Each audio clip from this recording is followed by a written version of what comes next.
Hello, it's Saturday the 6th of February. You're tuned in to our 6 p.m. newscast coming to you from Arirang's News Centre in Seoul. It's very good to have you with us. I'm Mark Broom. We start, as is customary during major national holidays here in Korea, with the situation on the nation's expressways on this first day of the 5-day Lunar New Year holiday. Millions of Koreans have been hitting the road, leaving Seoul and heading to their hometowns to visit their families. With more than 80% of people travelling by car or bus, major expressways can get notoriously congested.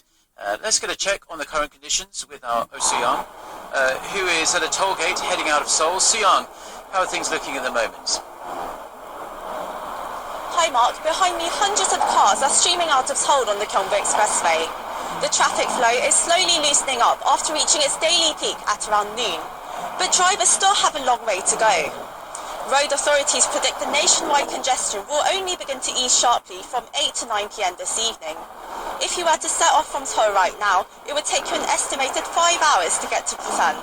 To the southwestern city of Gwangju, it would take 3 hours and 50 minutes and just over 4 hours to Daegu. To the central city of Daejeon, expect to be sat in the car for 2 hours and 10 minutes. The Korea Expressway Corporation says more than 4 million people will be driving across the nation today. Overall, more than 36 million Koreans will be on the move during this 5-day holiday. That's roughly 3% more than last year, and 4/5 will travel by car. And Soo-young, looking further ahead then, how are traffic conditions expected to fare during the rest of the holiday period? Well, the Transport Ministry says expressways will be the most heavily congested on Sunday and Monday, the actual Lunar New Year's Day. Roads will be jam-packed with cars on Sunday morning. Officials say that's when most drivers will be heading out of Seoul to their hometowns. But compared to last year, traffic conditions should be breezier for those driving from Seoul. The average travel time is predicted to be 1 to 2 hours less this holiday. However, on their return, drivers could spend up to 40 minutes longer on the roads than they did the year before. The traffic back to Seoul is expected to peak on Monday afternoon as families finish up their New Year celebrations.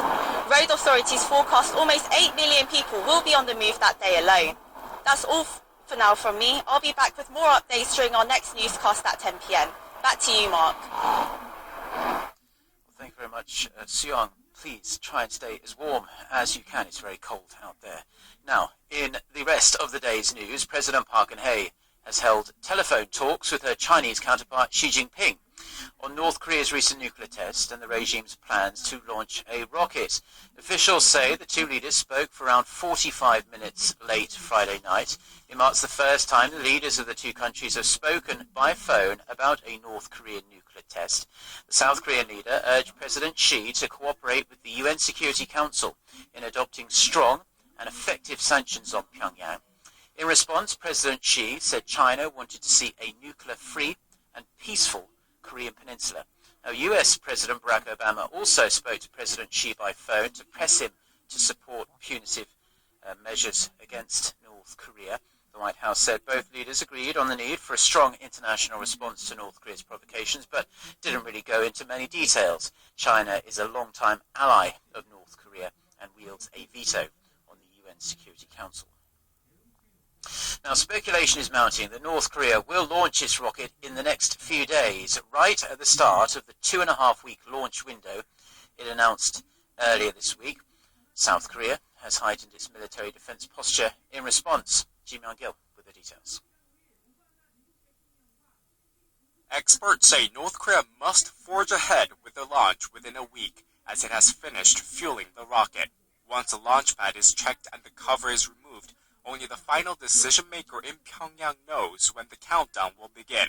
As it awaits the launch, the South Korean military has completed the deployment of national defense assets capable of identifying and tracking the rocket. Seoul's Defense Minister Han Min-go on Saturday inspected an Aegis-equipped destroyer in the West Sea, which has the capability to immediately detect a launch. The Aegis is equipped with a sophisticated radar system that was the first in the world to detect North Korea's Rimha-3 rocket launch in 2012. Minister Han instructed the sailors to maintain full combat readiness and watertight surveillance postures. In a display of strong South Korea-US alliance, top military officers from both countries paid a visit to the joint security area inside the truce village of Panmunjom. General Lee Sun-jin, chairman of South Korea's Joint Chiefs of Staff and U.S. Forces Korea Commander General Curtis Scaparrotti, called for full combined combat readiness. Also on Saturday, the U.S. Pacific Command called on North Korea to refrain from irresponsible provocations, saying it was prepared to protect the American homeland and defend South Korea and Japan. The North continues to claim its rocket launches are peaceful and solely aimed at putting satellites into orbit. But Pyongyang is banned from such launches under UN Security Council resolutions, as it is widely accepted that Pyongyang uses them as cover for ballistic missile tests. Given the level of progress in launch preparations, North Korean experts believe Pyongyang will launch the rocket on Tuesday or Wednesday because the weather is forecast to be good. Kim Young-gyun, Arirang News. A powerful earthquake in Taiwan has killed at least 5 people and caused a number of buildings to collapse. It registered at 6.4 on the Richter scale and hit the city of Tainan in the south of the country, home to nearly 2 million people. At least 150 people were injured in the tremor, which struck in the early hours of Saturday morning. A newborn baby was among the dead, pulled out of a collapsed 17-story building. Looking at the video there, you can see the damage is pretty severe in parts, but it isn't really that widespread. But several other buildings in the city are tilting at alarming angles. A number of powerful aftershocks have been felt in Tainan as well throughout the day. More worrying details have emerged about the risks posed by the Zika virus. Scientists in Brazil say they have found it in urine and saliva.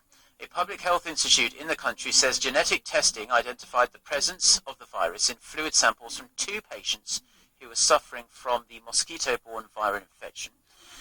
The World Health Organization has put a figure on the amount of money it thinks is needed to halt the spread of the virus. It says it needs $25 million to fund it. News. Yoon Song-bin has captured Korea's first ever gold medal at the International Bobsleigh and Skeleton Federation World Cup. The 21-year-old skeleton slider won with a combined time of 2 minutes and 18.26 seconds after 2 runs. Martin Dukas of Latvia and his brother Tomas tied for second at this year's event in the Swiss alpine town of St. Moritz. Yoon is widely viewed as one of South Korea's best gold medal hopes at the 2018 Winter Games that will be held in the South Korean resort town of Pyeongchang.